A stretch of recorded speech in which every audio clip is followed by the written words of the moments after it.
Hello everybody, Salty Sweet Ren here, and what the heck is this?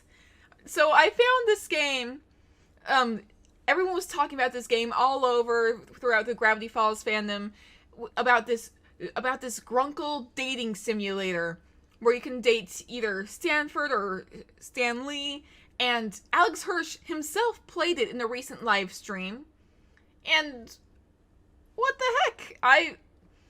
Everyone's been talking about it. Everyone's been, going nuts over it. I don't usually play dating simulators, but I'm very curious to know what's going on. So, I guess I'll jump right in, I guess. So, oh, music. Alright. Ah, good old road trips, full of promise and ripe with potential for adventure, soul-searching, and incredible scenery. Or at least, that's what you thought before the novelty wore thin. As of now, your legs are cramping up. You've exhausted your travel playlist 2 times over, and your stomach is begging for something to eat. On top of all that, you're pretty sure you're lost. I'm gonna turn down the volume a little bit because it's a little loud. Driving through Oregon paints a picture of trees, trees, and more trees, especially on the endless winding roads that you're taking up north. All that breaks the pattern is a sign that zips past with the words you're just able to make, with words that you're just able to make out. Gravity Falls. The road continues on, giant redwoods looming on both sides. You find yourself anticipating something, because as you drive on, you can feel it. Something strange is bound to happen here. Something weird. And that's when it happens. Your car picks up speed. The change came out of nowhere, and you quickly put your foot on the brakes, but horrifyingly, the car seems to be driving on its own willpower. Trying to stay calm despite the panic welling in your chest, you pull the emergency brake, only to find that the car resists and keeps moving forward like something is pulling it. The car begins to rattle, the wheels screech against the country road, and you're screaming until... crash!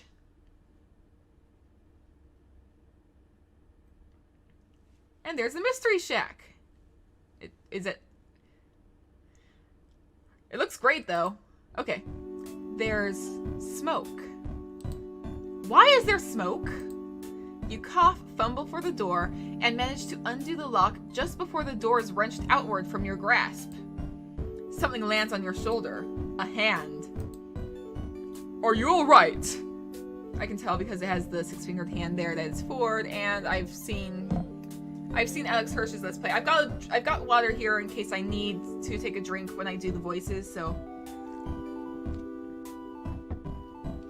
Are you alright? A man stands at your open car door. His hand on your shoulder leaves to tilt your head up, and he pulls a flashlight from his coat, shining it in your eyes. 2 blinks, and he lets your chin go. His eyes dart over the rest of you, looking for injuries. Still stunned, all you do is watch. What's your name? What is my name? Okay. So I'm just gonna go with Ren. And my pronouns, I'm just gonna go with they, them for now. Ren, I'm Stanford Pines, Ford for short. I would shake your hand, but you look shaken up enough as it is. You seem fine as far as I can tell, but you shouldn't head back out there anytime soon. Where on earth were you driving in such a hurry? You open your mouth to explain when a voice calls from inside the house. Alright, I need to figure out how to do the voice. Poindexter! This better not be one of your experiments again! I've had this place rebuilt too many times too! The owner of the voice walks out of the house and stops slack-jawed at the side of your car in the side of, you're guessing, his house. You must have hit your head earlier, because you could swear you're seeing double. Sweet Moses, Ford! You've done it this time! What? This had nothing to do with me. I was testing my magnet gun and... it must have pulled this victim of circumstance into the house. I suppose it is entirely my fault. I'm incredibly sorry. Okay, now I have an option. What should I do? I guess I would probably reassure him? Unsure why you're reassuring this mystery man who just wrecked your car, You give an awkward shrug. It's alright? No, I must have done something wrong. A wire mix-up, perhaps. Or the potentiometer. They're talking about your other mistake, Sixer. Oh, right. I need another drink. Stan's voice makes my voice very hoarse.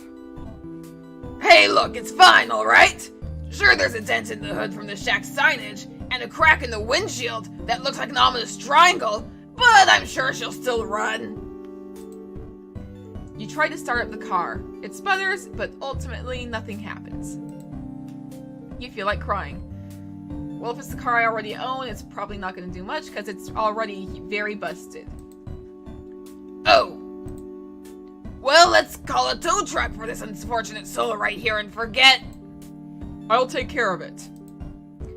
You're right, it is cheaper to tow it yourself, Sixer. Get that magnet gun out again. Ugh. No, Stanley, I'm going to fix this. What? Ha! You fix this mess? I figured out a few alien vehicles in my time. Nah, you kidding me? It'd take some sort of miracle worker to bring this baby back to life, and this miracle worker is on vacation.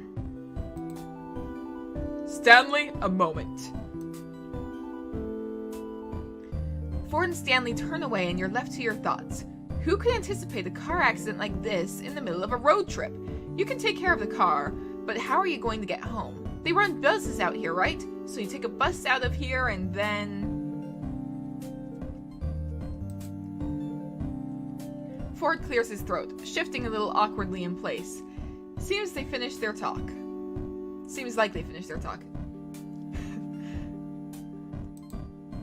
So there are a few options. My brother Stanley here could drive you out to town to find a place to stay for the night, or you could stay the night here. We have some maps and information you can look at in the gift shop, and in the morning we can help you with your car. What do you say? So, if this were really me, I'd probably insist on finding some other place to stay, because these guys are total strangers, but just as you're about to answer, another high-pitched voice comes from inside the house. Grunkle Stan! Picture this! A whole week of... Oh my gosh! The girl that runs out of the house comes to a halt at the sight of your car. Oh, great. Grunkle Ford? Why is it that everyone automatically thinks I'm at fault? Well, this time it is my fault, but I've invented Ren here to stay with us for the night, if they'd like. I'm sure I can fix this. I just have to figure out how. Stanley sighs. I can take a look. I'm starting to lose his voice. Oh my goodness. And my cats are distracting me. Being on vacation's pretty boring, and the old Stanmobile hasn't needed a tune-up yet, so it wouldn't be too bad to work on something in the meantime. I'm probably gonna put on my glasses. Trying to do his voice at the same time as talking somehow makes me a little dizzy. Might be good to put my glasses for that. No, I'll get a drink.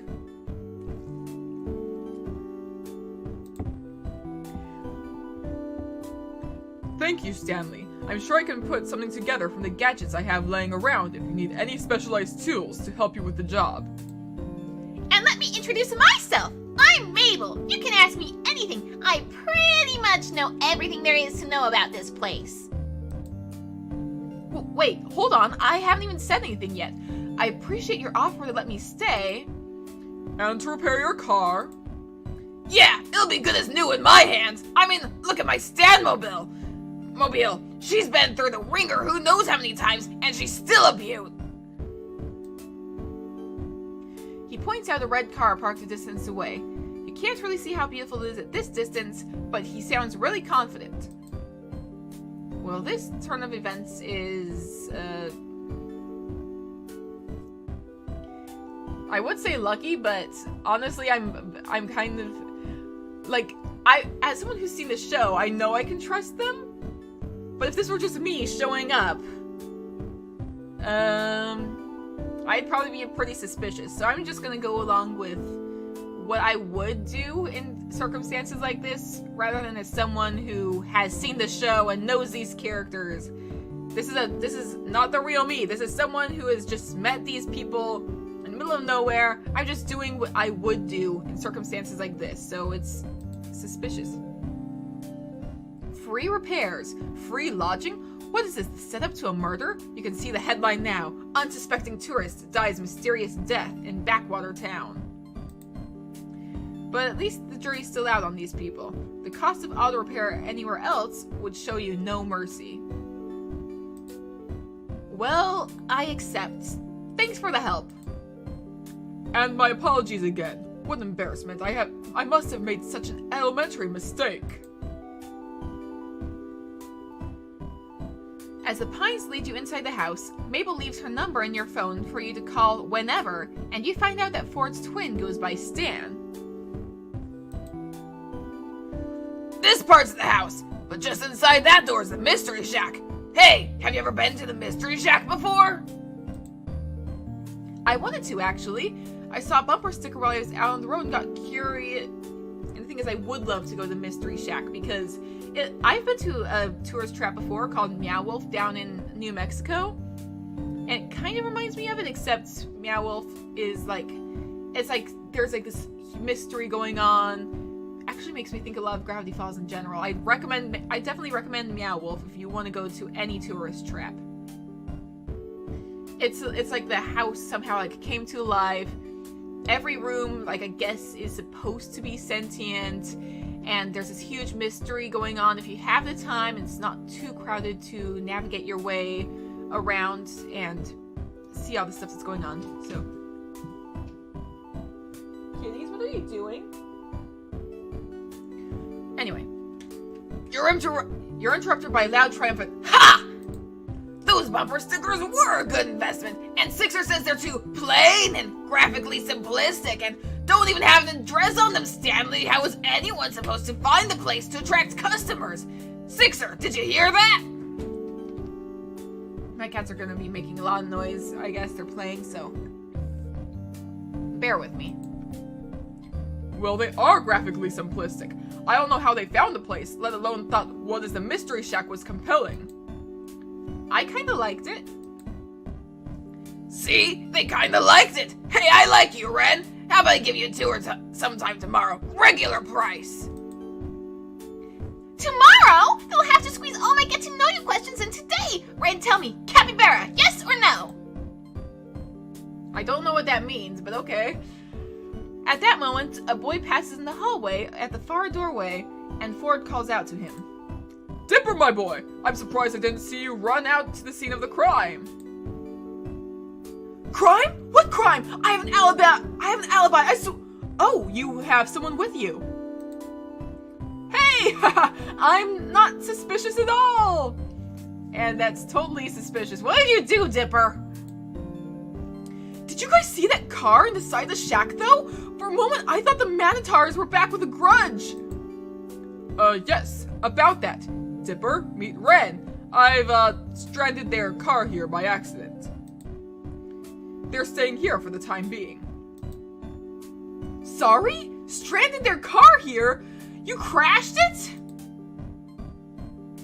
Yeah, the Essence Shack fell on everything, and the windows are cracked. And it's probably not any worse than my car actually is in real life, so. One window, the windshield. And Ren was lucky to make it out alive. They were fine! No injuries, thankfully. The Magna Gun's rather safe despite never having been tested in a formal setting. Yeesh. Did you, not take safety precautions or anything?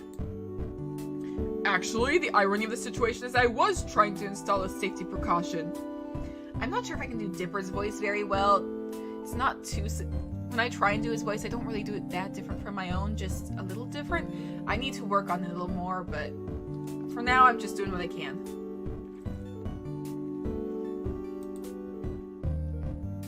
Hey! If you two are gonna do your nerd talk, I'm gonna get Ren set up.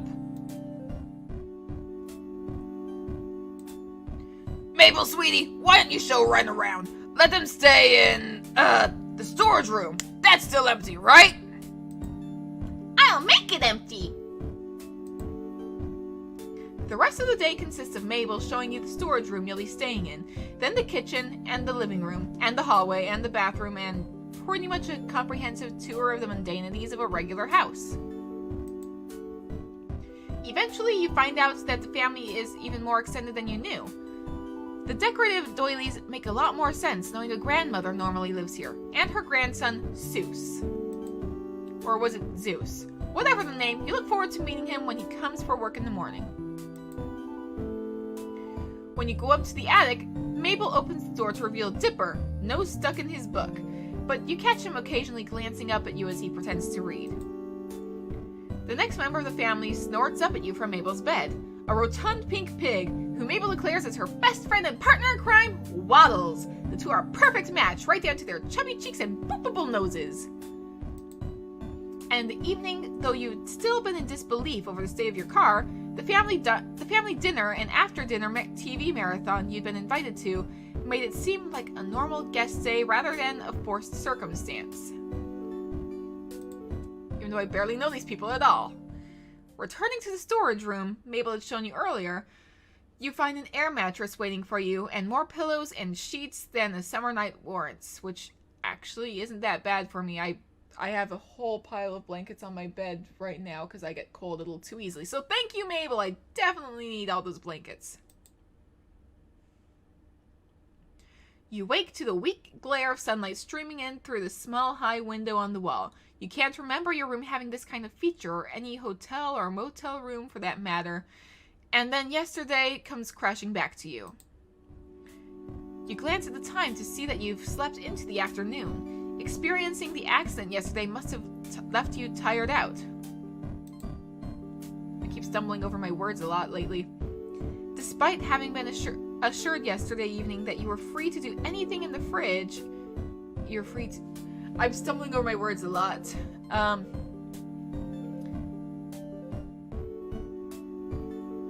Despite having been reassured yesterday evening that you are free to anything in the fridge, you still feel like you're imposing on the Pines family and try preparing as polite a guest breakfast as you can. You wash your dishes in the sink before you leave, and just as you're about to exit the kitchen, you bump into Ford. Yes, from yesterday, of course. For a good solid moment, Ford regards you in an awkward silence.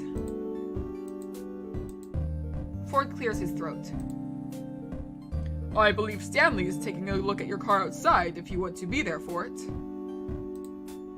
You give a nod and make to leave for real this time when Ford speaks up again.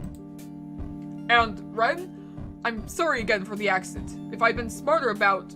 Well, let's just say it's entirely my fault and you shouldn't worry about this at all.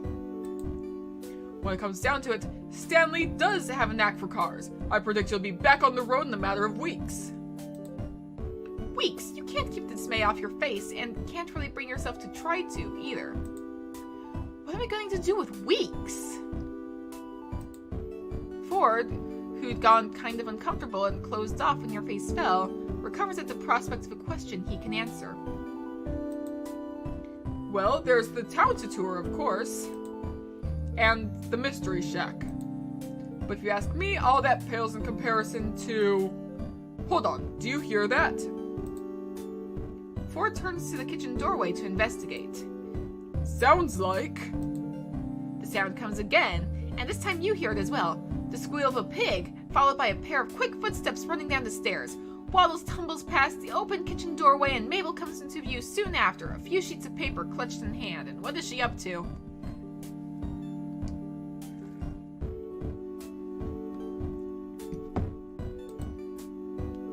Ford steps quickly out of the kitchen, and you follow to the doorway, getting there just in time to see the apparent tug-of-war between Mabel and her pig over a saliva-covered sheet of paper. The paper rips, and after nearly toppling backwards from her efforts, Mabel recovers, snatching the scrap of ripped paper from Waddle's jaws and lifting both pieces up victoriously. Ha-ha! Mabel wins again! Now I just gotta find Grunkle Ford! Ford, who'd run forward and held a hand out to steady this energetic child when she'd been in danger of toppling over, now finds a number of crumpled sheets of paper shoved into his hands. Mabel tugs urgently at his coat. Grunkle Ford, you've got to help me! Ford kneels down to face Mabel with a serious, though concerned, look. Oh, so we're gonna get some nice Ford and Mabel bonding moments, which we were missing in the actual show. This is good. Slow down, Mabel. What's the matter? Dipper found a stack of pages from your old journals, and I walked in, and Waddles ran up and started eating one, and he must have been chewing on it to warn me, Grunkle Ford, because look! Grunkle... Why am I saying Grunkle? Mabel takes the ripped halves of paper from Ford's hand and joins them together, holding it up for Ford to see, and I wonder what's going on. I see. And you took it as a warning? What's going on? Yes, it says here that eats small dogs, and Waddles is a small pig, but he looks sort of like a dog from far away, and Waddles must have feared for his life! Waddles seems to second this notion with a snort, or not, as it seems the pig is lounging adorably a short distance away in the hallway. You can't imagine what this dangerous predator could be. Some kind of wolf? Something bigger? You're suddenly not so keen on staying anymore. Remember the pterodactyl I told you about? Waddles was so scared that time! I can't let him leave my side! Pterodactyl? You suppose pigs are allowed in museums around here? I remember that episode. Look how he is! Wow, pterodactyl! I can't do his voice either, but... How about I finish that repellent I never got around to completing? That'll keep Waddles safe from harm. Mabel flops down on the floor in relief. Grunkle Ford, you are an actual lifesaver! Waddles, you have nothing to fear! Ford chuckles, lifting himself out of the kneel and standing back up. Alright, I'll go get my recipe. It's actually very sweet.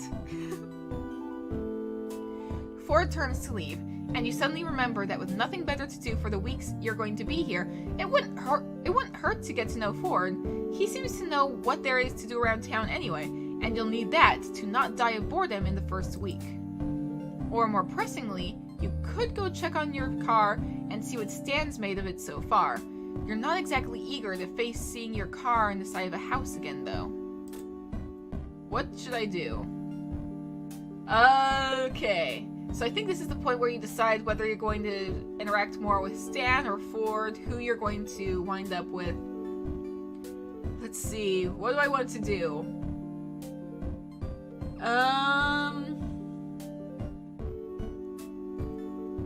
I honestly don't know. How long have I been recording for?